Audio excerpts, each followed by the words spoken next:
बिस्मिल्लाहिर्रहमानिर्रहीम। प्यार और मोहब्बत के साथ दुरूद शरीफ पढ़ें। अस्सलातु वस्सलामु अलैका या सय्यदी या रसूलल्लाह व अला आलिका व अस्हाबिका या रहमतल लिल आलमीन। हज़रत पीरान पीर शेख अब्दुल क़ादिर जिलानी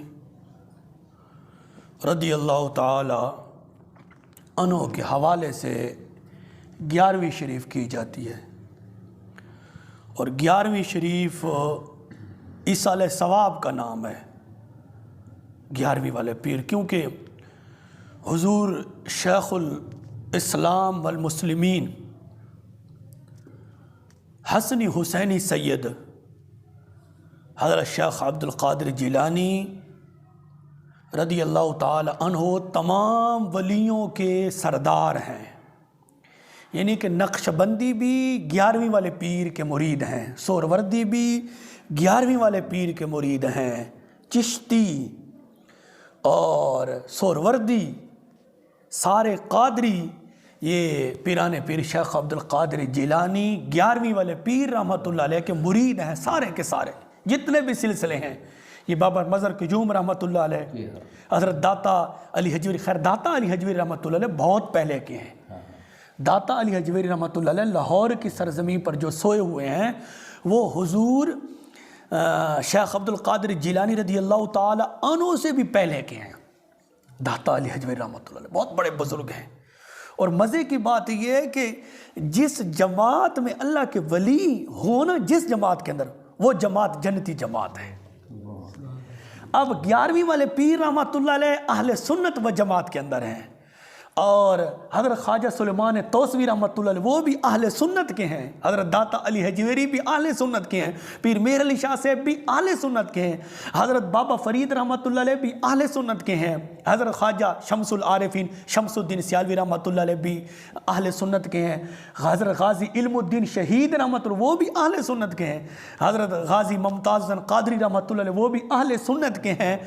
तो इस जन्नती जमात की निशानी ये है कि इसके अंदर सारे के सारे अल्लाह के वली मौजूद हैं और जिस जमात में अल्लाह के वली मौजूद हो वो जमात जन्नती जमात। अल्हम्दुलिल्लाह ये जो रास्ता है ना पीर मेहर अली शाह साहब रहमतुल्लाह अलैह का, हज़रत दाता अली हजवेरी रहमतुल्लाह अलैह का, हज़रत ख्वाजा शमसुल आरिफीन शमसुद्दीन सियालवी रहमतुल्लाह अलैह का, हज़रत बाबा फरीद रहमतुल्लाह अलैह का, बाबा मज़र कयूम रहमतुल्लाह अलैह का, हज़रत सुल्तान ज़करिया रहमतुल्लाह अलैह का, ये जो इनका रास्ता है ये जन्नती रास्ता है, ये सिरात मुस्तकीम वाला रास्ता है और इनके सदके अल्लाह ने हमें भी वही रास्ता अता फरमाया है। सुभान अल्लाह। तो ये 11वीं शरीफ का मकसद होता है इसाले सवाब करना।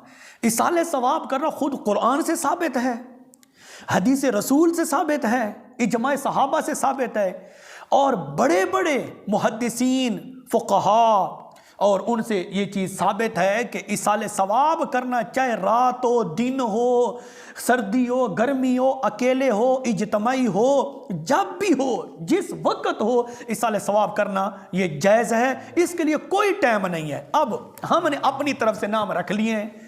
किसी ने कहा 11वीं शरीफ है, किसी ने कहा कुल शरीफ है, किसी ने कहा चेलम शरीफ है, ये नाम है। अगर किसी बंदे को 11वीं शरीफ का लफ्ज़ पसंद नहीं है, अगर किसी आदमी को कुल शरीफ का लफ्ज़ पसंद नहीं है, अगर किसी आदमी को चेलम शरीफ का लफ्ज़ पसंद नहीं है, तो वो इन लफ्ज़ों को हटाकर इसाले सवाब का नाम रख दे। इसमें कोई हर्ज नहीं, इसमें तो कोई झगड़े वाली बात नहीं है। तो हज़रत पीराने पीर शेख अब्दुल क़ादिर जिलानी रहमतुल्लाह अलैह के इसाले सवाब के लिए ये 11वीं शरीफ की जाती है और इसके अलावा कुछ नहीं है, क्योंकि पीराने पीर शेख अब्दुल क़ादिर जिलानी रहमतुल्लाह अलैह बहुत बड़े अल्लाह के वली हैं। हत्ता कि किताबों में लिखा है, हज़रत शाह वलीउल्लाह मुहद्दिस देलवी रहमतुल्लाह अलैह ने अपनी किताब शाह वलीउल्लाह की किताब है हुम्मात शाह वलीउल्लाह की, लिखते हैं कि 11वीं वाले पीर रहमतुल्लाह अलैह इतने बड़े हैं, इतनी अल्लाह ने उनको ताकत अता फरमाई है 11वीं वाले पीर रहमतुल्लाह अलैह को कि कब्र में रहकर, कब्र शरीफ में, अपने मज़ार शरीफ में रहकर 11वीं वाले पीर रहमतुल्लाह अलैह जिंदों की तरह तसर्रुफ़ फरमाते हैं। क्या मतलब? जिंदों की तरह पूरी दुनिया में सैर करते हैं। हज़रत शाह वलीउल्लाह मुहद्दिस देलवी रहमतुल्लाह अलैह ने लिखा है अपनी किताब के अंदर कि आपको अल्लाह ने इतनी ताकत अता फरमाई है कि मज़ार शरीफ में रहकर जिंदों की तरह सैर करते हैं, जिधर जाना चाहें जा भी सकते हैं, आ भी सकते हैं। ये तो 11वीं वाले पीर की शान है, तो 11वीं वाले के नाने की कितनी शान होगी, ताजदार मदीना सल्लल्लाहु अलैहि वसल्लम की कितनी शान होगी। मेरे हाथ में एक किताब है, ये आप देख रहे हैं, बहुत बड़ी किताब है और इसका नाम है खुशबू वाल अकीदा, यानी अकीदा हयातुन नबी। और इसको चाचा सोना बड़े बड़े अलामा, बड़े बड़े फहामा, यानी कि फन्ने खान किस्म के जिनको कहा जाता है, उन्होंने इस किताब को लिखा है। और इसके अंदर 2-3 बातें मैं आपकी खिदमत में रखना चाहता हूँ। एक लेख ये लिखा है, इनके एक बड़े अलामा थे और ये उन लोगों की किताब है जो 11वीं शरीफ को मानते ही नहीं है। ये उन लोगों की किताब है जो 11वीं शरीफ को मानते ही नहीं है, लेकिन वो बातें लिख गए हैं। फिर मजे की बात है, एक लिखने वाला नहीं है, कई लिखने वाले हैं। एक आदमी होता ना, वो फिर भी कहते इसने झूठ बोल दिया, नहीं, कई लिखने वाले हैं, कई। और कई जो लिखने वाले हैं वो भी कोई छोटे मोटे, कोई बूबे काके भी नहीं, बड़े बड़े अलामा फामा उन्होंने लिखा है।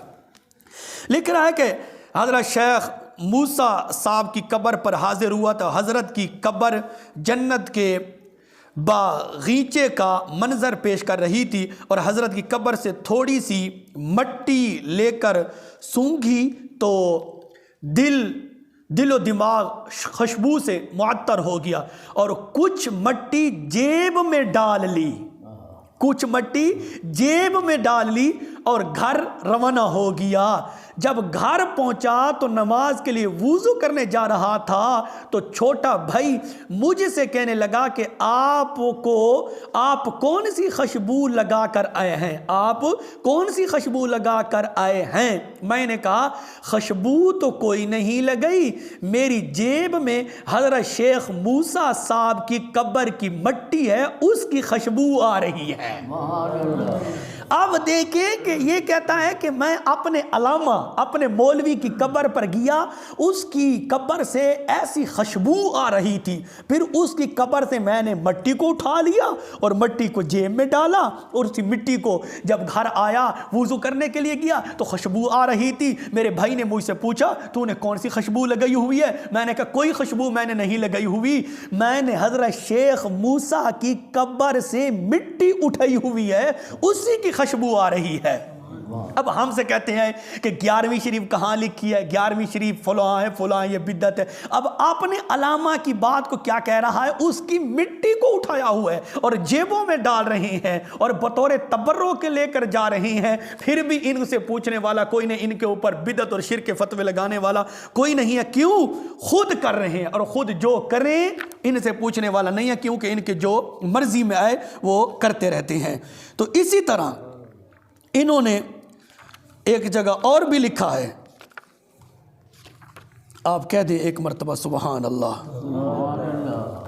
हजरत पीरान पीर शेख अब्दुल कादिर जिलानी रदी अल्लाह ताला अन्हु की 11वीं शरीफ से हम बात कर रहे थे कि अल्लाह ने आपको ऐसी ताकत अता फरमाई है कि आप मज़ार शरीफ में रहकर हज़रत 11वीं वाले पीर रहमतुल्लाह अलैह दुनिया में जहाँ जाना चाहें जा भी सकते हैं, आ भी सकते हैं। ये अल्लाह ने आपको ताकत अता फरमाई है। फिर अगर हम ये बात करें ना, फिर वो कहते हैं जो 11वीं शरीफ के मुनकर हैं, 11वीं शरीफ को बिदअत कहते हैं, 11वीं शरीफ को हराम कहते हैं कि नहीं जी ये हराम है, ये फुला है, वो इस पर फतवे लगाते हैं। हजरत 11वीं वाले पीर रहमतुल्लाह अलैह को जब अल्लाह ने यह ताकत अता फरमाई, शाह वलीउल्लाह ने लिखा है और भी बड़े बड़े अलामा ने लिखा है कि आप मज़ार शरीफ में रहकर जहां जाना चाहें मिसल जिंदों के तसर्रुफ फरमाते हैं, यानी कि सैर करते हैं, जहां जाना चाहें जा भी सकते हैं, आ भी सकते हैं। ये तो शाह वलीउल्लाह साहब ने लिखा है। और इसी तरह खुद जो 11वीं शरीफ को बिदअत कहते हैं, जो लोग 11वीं शरीफ को नजायज़ कहते हैं, उन्होंने अपने मौलवियों के बारे क्या क्या लिखा है। लिखा है कि हज़रत शाह अब्दुल कादिर रायपुरी के साथ जब कोई वाक़या पेश आता था तो उसको गैब के सीगे के साथ इस्तेमाल करके बतलाते थे, अपनी तरफ से निस्बत नहीं करते हैं। एक मरतबा सफ़र में जा रहे थे तो जंगल में एक मस्जिद देखा कि वहाँ एक अल्लाह वाले थे। जब उनसे मिले तो बड़े खुश हुए। वो फरमाने लगे, मुझे इल्हाम हुआ है कि मेरे इंतकाल का वक़्त करीब है। अब्दुल कादिर कहता है, अब्दुल कादिर रायपुरी इनका अपना देवबंद मसलक का, वहाबी मसलक का, कहता है कि एक अल्लाह वाले मुझे मिले, उन्होंने मुझे कहा है कि मुझे इल्हाम हुआ है कि मेरे इंतकाल का वक़्त करीब है, मेरे इंतकाल का वक़्त करीब है। अब ये नबियों के बारे ये अकीदा रखते हैं नऊज़ुबिल्लाह मिन ज़ालिक के नबी को दीवार के पीछे का इल्म भी नहीं है। नबी के बारे कहते हैं नऊज़ुबिल्लाह मिन ज़ालिक, कहते हैं कि नबी को अपने बारे का भी खबर नहीं है, ईमान नबी को अपने ईमान के मुतालिक भी पता नहीं है, नऊज़ुबिल्लाह मिन ज़ालिक, इतना भी इन्होंने लिखा है, नबी को कोई खबर नहीं है। अब ये क्या कहते हैं, कहते हैं कि मुझे इल्हाम हुआ है कि मेरे इंतकाल का वक़्त करीब है, यानी कि उसको मौत का इल्म हो गया था। तो फरमाने लगे, अगर मेरा इंतकाल हो जाए तो आपको गुस्ल में परेशान होने की ज़रूरत नहीं है। कहा अब्दुल कादिर रायपुरी, अगर मेरा इंतकाल हो जाए ना, गुस्ल में तुम्हें परेशानी नहीं होगी। परेशान न थी मैं, गुस्ल दे विच तक परेशानी न थी सी। क्यों? फरमाया, बस आप मुझे तख्ते पर लिटा देना। आखे परेशान न थी, जल्द मैं मर वने ना गुस्ल दे मरते परेशान न थी, मैं को तख्ते दे उत्ते लिटा छोड़े, तख्ते पर लिटा देना। फिर जब पानी डालना हो दाएं या बाएं करवट पर तो आप उंगली से इशारा कर देना। कि जब दाएं बाएं पानी डालना हो ना, उंगली से इशारा कर देना। क्या मतलब? यानी कि रिमोट दबा देना, टीवी वास्ते रिमोट नहीं दबा दे। फरमाया कि जब दाएं बाएं या करवट पर तो आप उंगली से इशारा कर देना, जब पानी डालना हो तो उंगली से इशारा कर देना, तो मैं यूं हो जाऊंगा।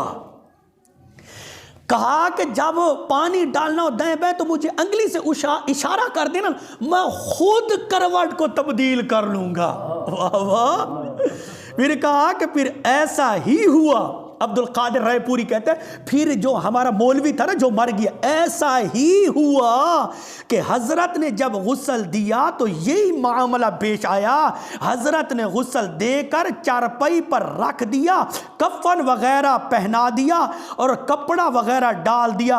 अब वहाँ थोड़ी देर खड़े हुए तो क्या देखते हैं कि मैयत में जुम्बुश पैदा हुई, मैयत में जुम्बुश पैदा हुई और वो मैयत चारपाई से उठी और फिर सामने एक रोशनदान था, उसके जरिए से बाहर निकल गई।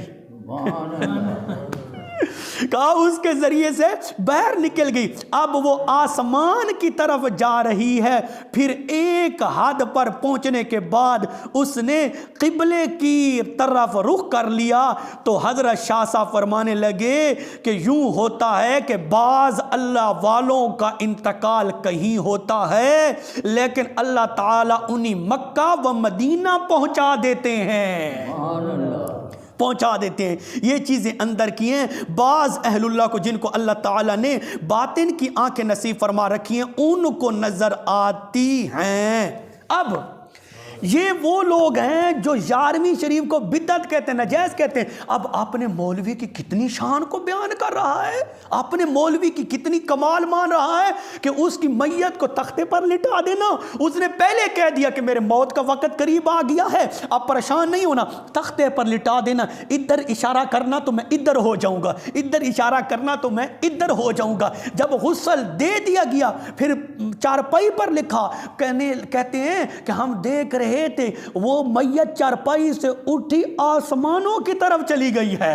अगर इनका मौलवी मरकर तख्ते पर खुद लेटता है, उसको मरने का इल्म भी हो गया है कि मैं मरने वाला हूं, फिर उसको इतना भी पता है कि मैंने गुस्ल भी करना है, फिर उसको इतना भी पता है कि गुस्ल फुला आदमी दे रहा है, फिर उसको इतना भी पता है कि मुझे इधर करोगे तो मैं इधर हो जाऊंगा, मुझे इधर करोगे तो मैं इधर हो जाऊंगा। फिर चारपाई पर रखा है, चारपाई कर रखा तो चारपाई से उठा फौरन आसमानों की तरफ चला गया है।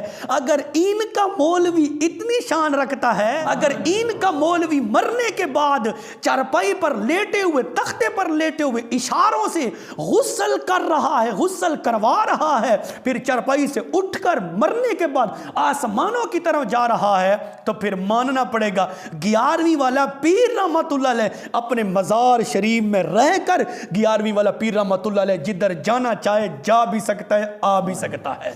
ये वो लोग हैं जो 11वीं शरीफ को बिदअत कहते हैं, लेकिन अपने मौलवी को क्या क्या मान रहे हैं। अल्लाह रब्बुल इज़्ज़त की बारगाह में दुआ है रब्बिल जलाल हम सबको नबी करीम सल्लल्लाहु अलैहि वसल्लम की सच्ची और पक्की मोहब्बत नसीब फरमाए, और जिन्होंने 11वीं शरीफ के अंदर अपना अपना हिस्सा मिलाया है, अल्लाह पाक उनका हिस्सा मिलाना, तावन करना अपनी बारगाह में कबूल फरमाए। व आखिर दावाया अनिल हम्दुलिल्लाहि रब्बिल आलमीन।